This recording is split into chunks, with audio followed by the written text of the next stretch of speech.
तरीके से पूछने लग गया। और ये समझ लो वो जो तुम सोचते थे कि है इधर से फिजिक्स छोड़ देंगे, जीके उठा देंगे, मन में आता है इस विचार।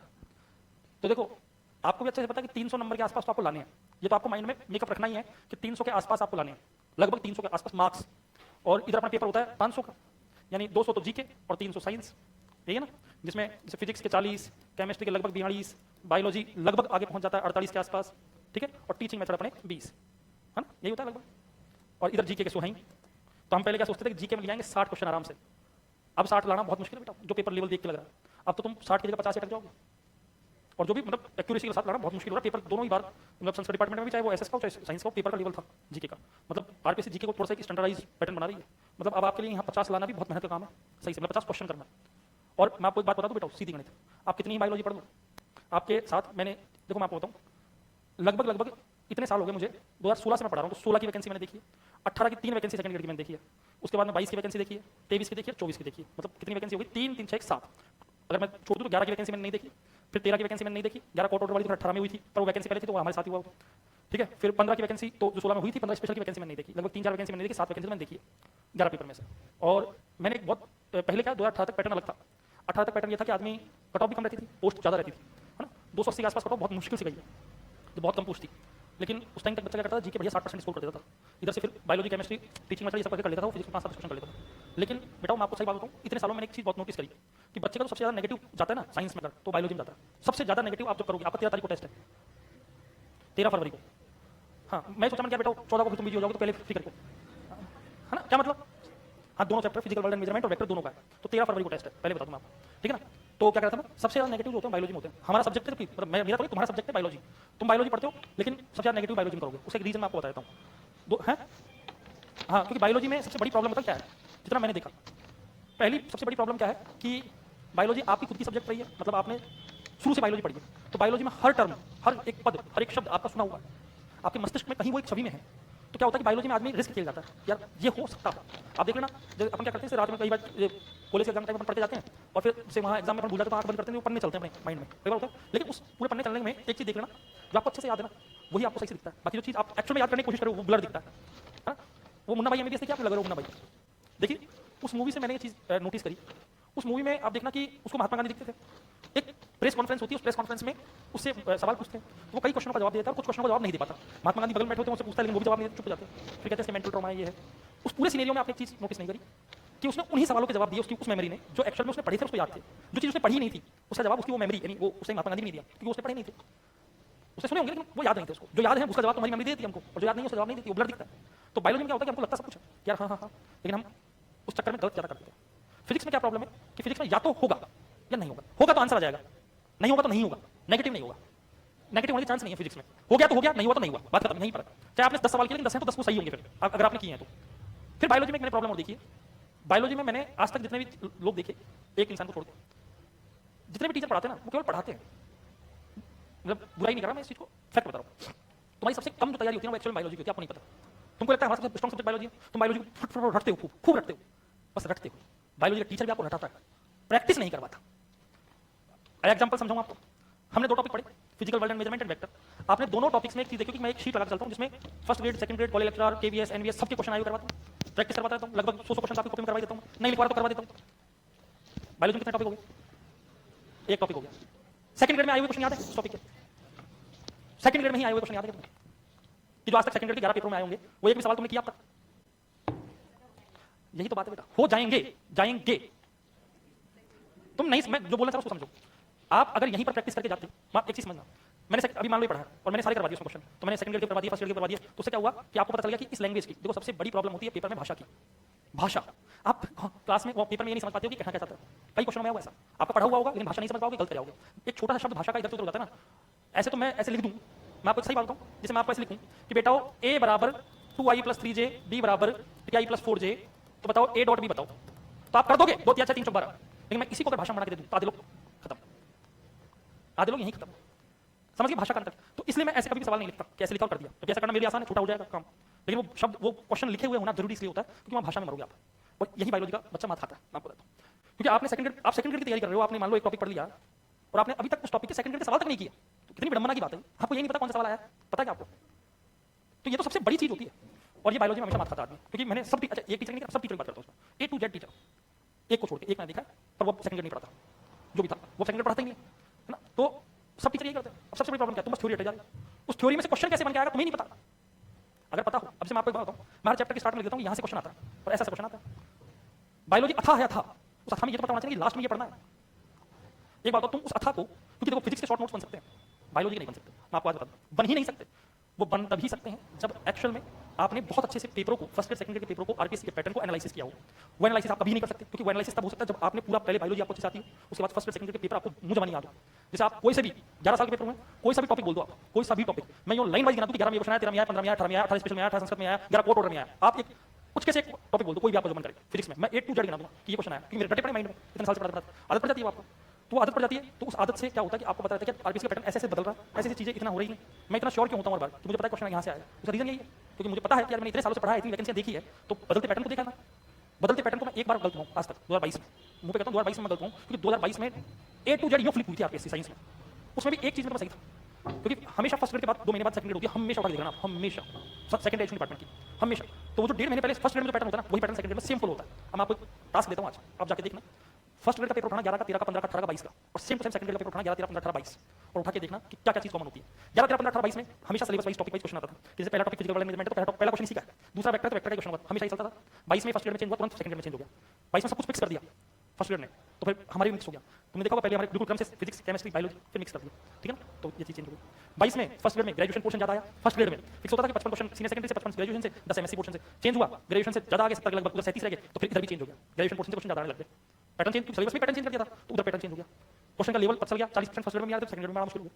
हर बार होता है। तो ये तो क्या होता है कि आपको वो सब चीजें एनालिसिस करनी पड़ेंगी, और वो चीजें आप एनालिसिस कभी जीवन में नहीं कर सकते। मैं आपको सही बात बताऊं, वो एनालिसिस आपका टीचर करके दिया, सत्य बात यही है भाई। मैं आपको सही बात कहूं, टीचर का काम पढ़ाना नहीं होता है, यहाँ आके पढ़ा गया, टीचर होता है मेंटर।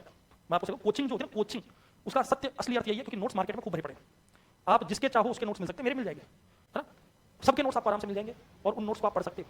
लेकिन जो क्लास में, ऑफलाइन में, ऑनलाइन जब आप लेते हो, तो टीचर आपको बताता है कि बेटा ये चीज पढ़नी है, यहाँ से ये चीज ऐसी करनी होती है, ये चीजें। आप बायोलॉजी में ये समझना, लगभग 4 से 5 कॉपी भरी। जब हमारा, तुम ये एक चीज सोचना, नॉर्मली जैसे मान लो आप बीएससी थर्ड ईयर में हो, थर्ड ईयर में आपके 9 पेपर होते होंगे, 9 पेपर होते हैं। सपोज दैट आप केमिस्ट्री, इनऑर्गेनिक केमिस्ट्री का पेपर दे रहे हो, या फिजिकल का दे रहे हो, मान लो फिजिकल में शायद थर्ड ईयर में स्पेक्ट्रोस्कोपी है ना। अब मैं आपसे कहूँ कि मान लो आपकी 5 यूनिट होती है, आपको बताइए ये बात। अब आपको अच्छे से पता है कि भाई कल जैसे 3 तारीख को एक पेपर था, 5 को है, तो आपको अच्छे से पता है कि इस 2 दिन में मुझे केवल फिजिकल पढ़नी है, वो फिजिकल की भी 5 यूनिट पढ़नी है, वो भी फिक्स सीबीएस पढ़नी है, यही है फिक्स। वो अलग बात है, तुम पार्ट 37 काम चलाते थे, पार्ट 37 जानते हो ना, मॉडल पेपर है ना, लेकिन फिर भी तुम हर बार बुक पढ़ोगे तो आपको पता है कि एक फिक्स बुक है इतनी सी, जो आपने पहले भी पढ़ रखी होगी, तो आपके पास रिवाइज करने के लिए फिक्स इतना सा मैटर है, जिसमें आप यूनिट वाइज कुछ चीज पढ़ लेते हो, फिर भी आपको सारी चीज याद नहीं रहती।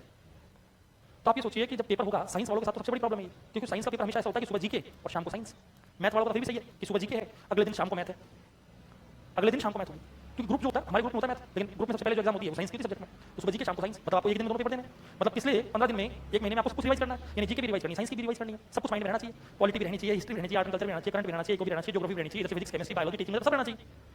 एक महीने में आप सब कुछ पढ़ नहीं सकते, क्योंकि मैं आपको सत्य बात बता दूं, साइंस की लगभग 15 कॉपी भरेगी, तो ये 15 कॉपी तो साइंस की होगी, उसके अलावा जीके में भरोगे आप, ना करके 8-10 कॉपी तो इतनी कॉपी आप एक महीने में आप क्या कोई नहीं पढ़ सकता, और पढ़ना ही नहीं होता, उसको याद रखना मुश्किल होगा। यानी आपके पास होनी चाहिए शॉर्ट नोट्स, जो क्विक रिवीजन दे सके आपको लास्ट में। भाई एक चीज समझो, आपने 15 दिन पहले मान लो केमिस्ट्री पढ़ के छोड़ दी, आप तो एक टॉपिक पढ़ रहे हो, तो 15 दिन पहले पढ़ी हुई तो आप भूल जाओगे 15 दिन बाद। हमारा दिमाग इतना शार्प नहीं है, मतलब लास्ट के 7 दिन में आपको लगभग एक क्विक रिवीजन चाहिए, चाहिए नहीं चाहिए। वो क्विक रिवीजन कहाँ से, पूरी बुक कॉपी तो नहीं पढ़ सकते, तो क्विक रिवीजन के लिए होना चाहिए नोट्स, और ये पता होना चाहिए कौन कौन से इंपॉर्टेंट टॉपिक है जिनको उठा के तुरंत एक बार पेपर अपन क्या करते हैं, पेपर देने जाते हैं तो लास्ट में किताब देखते हुए जाते हैं कि ये चीज महत्वपूर्ण है कि यार पलट लें, सही बात है नहीं।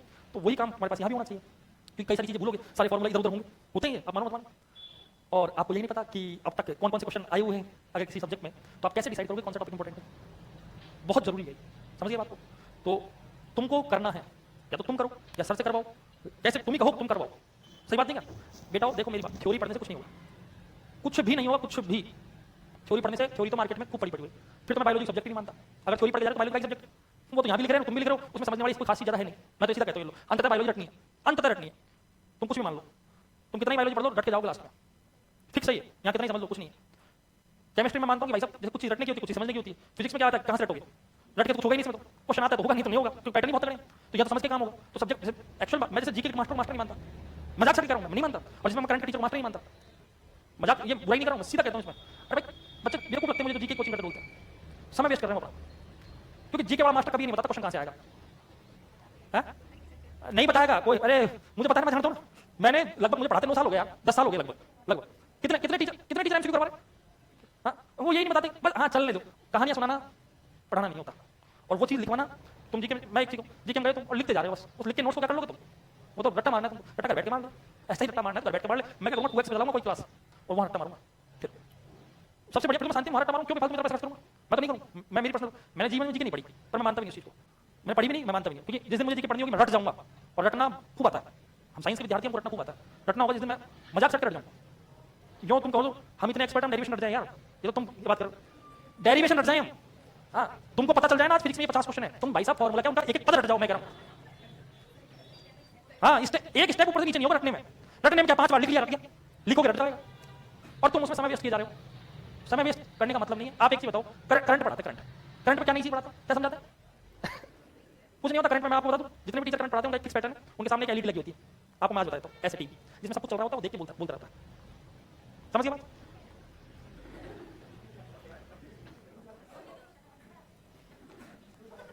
न्यूज देखिए बेटा, न्यूज हाथ में एक रिमोट होता है।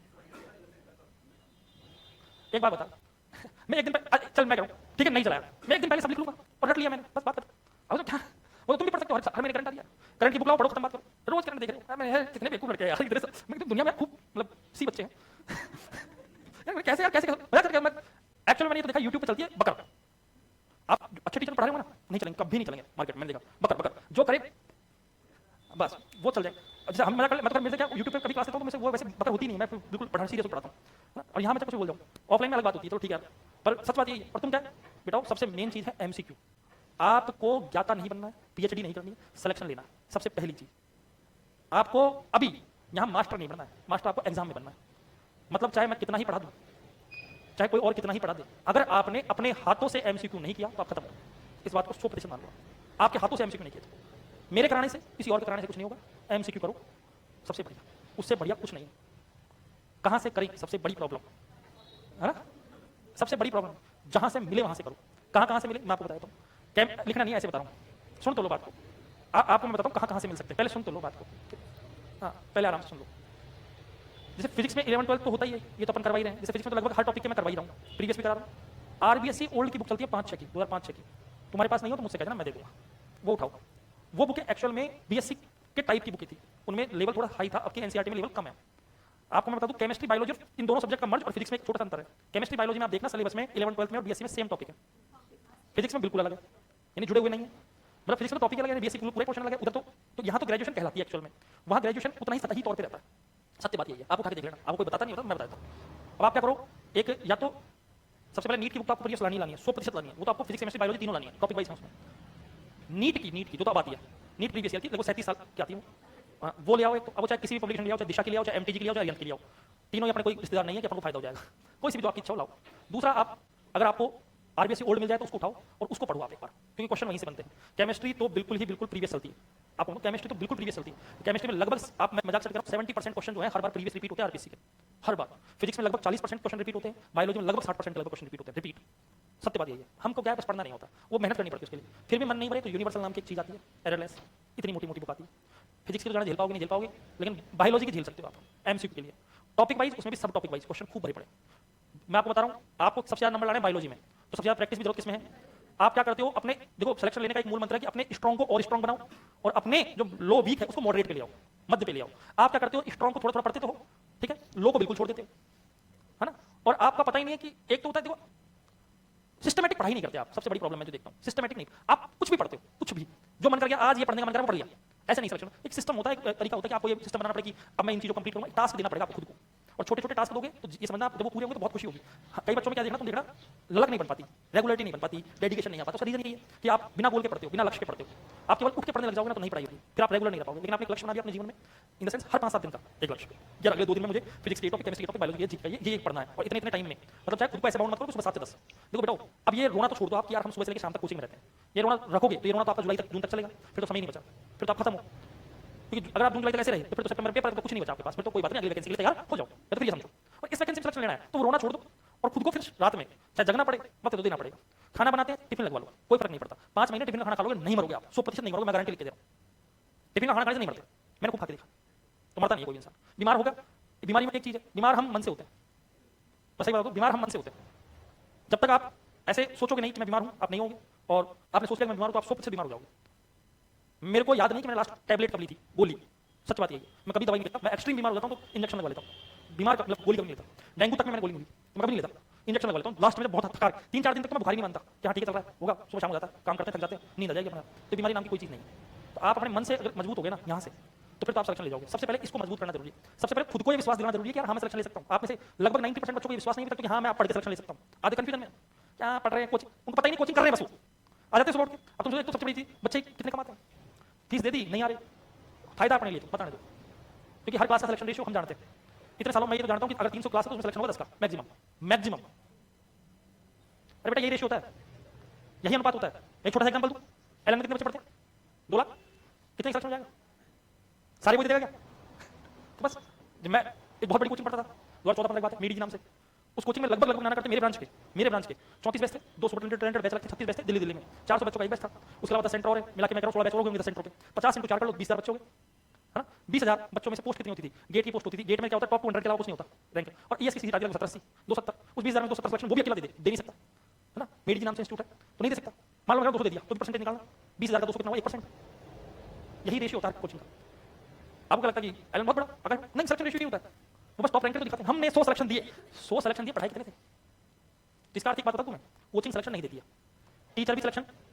अगर मैं सिलेक्शन देने वाला हूं ना तो फिर सबका होना चाहिए। इसका हो रहा है, इसका नहीं हो रहा, इसका रीजन क्या है कि बच्चे ने सिलेक्शन खुद लिया। तो कभी भी ये क्रेडिट नहीं लेना है, मैं ये क्रेडिट लेता भी नहीं कभी जीवन में कि मैंने सिलेक्शन, मैंने नहीं दिया, बच्चे ने खुद लिया। जो सिलेक्शन लेता खुद लेता। मैं कई टीचरों को देखता हूं पोस्ट डालते हैं, मेरे बच्चे का ये सिलेक्शन, कहता तूने नहीं दिया, तूने पढ़ाया बहुत बढ़िया, सिलेक्शन बच्चे ने खुद ने लिया। मैं सच बता रहा हूँ, बच्चा सिलेक्शन खुद ही लेता है। अगर हम इतने कैपेबल हो तो हम एज ए टीचर हर विद्यार्थी से भेदभाव थोड़ी करेंगे कि इसको मैं एक्स्ट्रा पढ़ा दूं, इसको कम पढ़ाऊं, ऐसा थोड़ी करेंगे क्लास में, सबको तो नहीं पढ़ा रहे। मैं इतना कहने का हकदार हूं कि मैंने पढ़ाया वो पेपर में आया, और मैं हर बार कहता हूं कि मैंने पढ़ाया पेपर में आया, बात करता हूं, मेरा काम वही था। उसके बाद सारा काम इधर का। मेरा काम ये था कि बच्चों को बताना ये पढ़ना है, यहाँ से पढ़ना है, ये क्वेश्चन करने हैं, बाकी फिर बाकी काम किसका, बच्चे का। जो पढ़ लेगा उसका हो जाएगा, जो नहीं पढ़ेगा उसका नहीं होगा। जो तरीके से पढ़ लेगा उसका हो जाएगा, जो तरीके से नहीं पढ़ेगा उसका नहीं होगा। ये उठ के नहीं पढ़ना है, कुछ भी पढ़ रहे हो पहले फिक्स बना लो, एक पूरा शेड्यूल होना चाहिए हाथ में अगले 5 महीनों का कि ऐसे मुझे कोर्स करना है, ऐसे रिवीजन करना है, फिर टेस्ट देने हैं, एमसीक्यू करने हैं। समझो, फिजिक्स में मैंने शीट दे दी, आपने कर ली, अब वो बायोलॉजी शीट आपने एमसीक्यू सोल्व कर ली होंगे, करें हैं? 3 मिली कर ली तीनों, सही बता।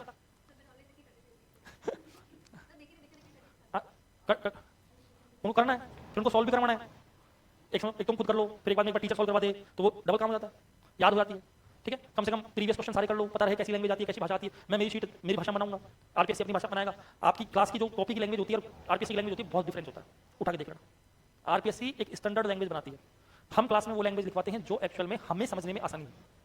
तो इसलिए मैं कह रहा हूँ, या तो सबसे पहले तो नीट प्रीवियस ले आओ, दूसरा आरबीएससी ओल्ड बुक्स ले लो, तीसरा यूएसएस की बुक ले लो, ज्यादा यूनिवर्सल एररलेस भी बोलते हैं उसको। यूएसएस भी आती है, MTJ at your finger tips आती है, एनसीईआरटी एमटीजे प्रोविजन आती है, NCERT at your finger tips. ये आपके बायोलॉजी और केमिस्ट्री की प्रैक्टिस के लिए बहुत जरूरी है, ध्यान रखना इस बात को। और बेटाओ हाँ, इतनी मोटी 11th की लगाएगी, इतनी मोटी 12th की लगाएगी, हाँ सही बात यही है। और अगर नहीं हो ऐसा हो कि साहब पीडीएफ से काम चला ले, पीडीएफ से नहीं पढ़ा जाता। पीडीएफ तो मैं दे दूँ आज बायोलॉजी के हर एक चैप्टर के क्वेश्चन और आंसर सॉल्यूशन, क्योंकि आपको थ्योरी से मतलब नहीं है, इन क्वेश्चन और सॉल्यूशन तो क्वेश्चन और आंसर की तो मैं दे सकता हूँ, लेकिन फिर वो पीडीएफ निकालनी पड़ेगी आपको, क्योंकि ऐसा कोई बड़ी बात नहीं, मेरे पास सारी पड़ी है सब फॉर्मेट में निकाल के दे दूँ मैं, लेकिन फिर वो पढ़ना तो आपको पड़े, निकालना पड़ेगा आपको, क्योंकि बुक तो इतनी मोटी आएगी। इतनी मोटी देखते तो आपके प्राण पखेरु उड़ जाते हैं कि ये तो 11th की है, इतनी मोटी वापस 12th, लेकिन ये आपको करना होगा। नहीं अगले 5-7 दिन में बताएगा मुझे, नहीं हो तो फिर मैं आपको ओल्ड बुक्स भी दे दूंगा, वो भी दे दूंगा, लेकिन आपको पढ़ना पड़ेगा। सिलेक्शन लेना तो आपको पढ़ना है, कोई और नहीं पढ़ने आएगा आपकी जगह, इस बात को याद रखना। वैकेंसियां लिमिटेड आती हैं, कब आए कोई भरोसा नहीं है।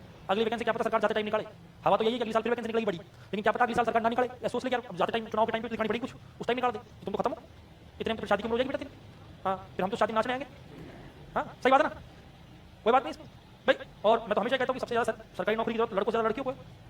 आप इस बात को मानो, लड़का तो फिर भी अपनी आइडेंटिटी बना के रहता है, लड़की की कोई आइडेंटिटी नहीं है बिना जॉब के। सच बात यही है, लड़की की कोई पहचान नहीं है, लड़की फिर माँ बेटी बहू इनसे जानी जाएगी। आज जो तुम इतना खुला जीवन जीते हो ना, अब तुम यहाँ होंगे तो बहुत खुला जीवन जी रहे होंगे। खुला जीवन इन द सेंस आप पर कोई पाबंदी नहीं है, पाबंदी इन द सेंस ठीक है मम्मी पापा को होना था वो अपनी इतना वो कंसर्न है, केयर है, लेकिन आप अपनी मर्जी से उठते हो, अपनी मर्जी से काम करते हो, अपनी मर्जी से सब चीज करते हो, वो मर्जी सब खत्म हो जाएगी बेटा।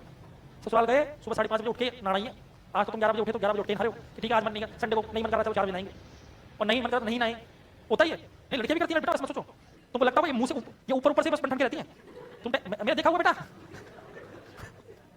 हाँ सच बात, अरे एक लड़की थी मेरे साथ दीपा राठौड़ नाम से, है ना, बीटेक के टाइम पे यूं झमझम के आती भाई साहब। एक दिन क्या हुआ कि मैं छुट्टी थी, मैं सुबह भाई साहब बीटेक की बात है सेकंड ईयर में, तो मैं सुबह भाई साहब चाय पीने जा रहा था और सुबह कोई हाथ दिख गई मेरे को, चप्पल पहन रखी थी उसने, मैंने देखा पैर इतने मलीज मैं छी छी छी तौबा, ऊपर से तो चमक रही है, नीचे क्या है ये? होता है ये? हाँ, तुम ऐसा मत सोचो, ये लड़कियां हूर की परी नहीं है, तुम ही हो हूर के परी। तो ये तो बस थोड़ा सा मेकअप का कमाल है। चलिए आ जाओ, बाकी अब तुम जानो, तुम्हारा काम जाने, मेरा काम था बताना, कभी कभी बता देना चाहिए, थोड़ा सा मन में मोटिवेशन आ जाता है। पर ये भारी मोटिवेशन कभी काम नहीं आएगा। हाँ, आ जाओ, इधर आ जाओ। हाँ, इधर आ जाओ बेटा, इधर आ जाओ। नहीं नहीं बेटा, हाँ, इधर इधर। अब इस बात कहां से स्टार्ट हुई थी? अशोक से। वो है नहीं आज, वो किसी के रूम पे गया हुआ है। मान लो एक व्यक्ति ए बिंदु से बी बिंदु गया, पहले 3 मीटर, फिर कितना गया? 4 मीटर। दूरी कितनी हुई?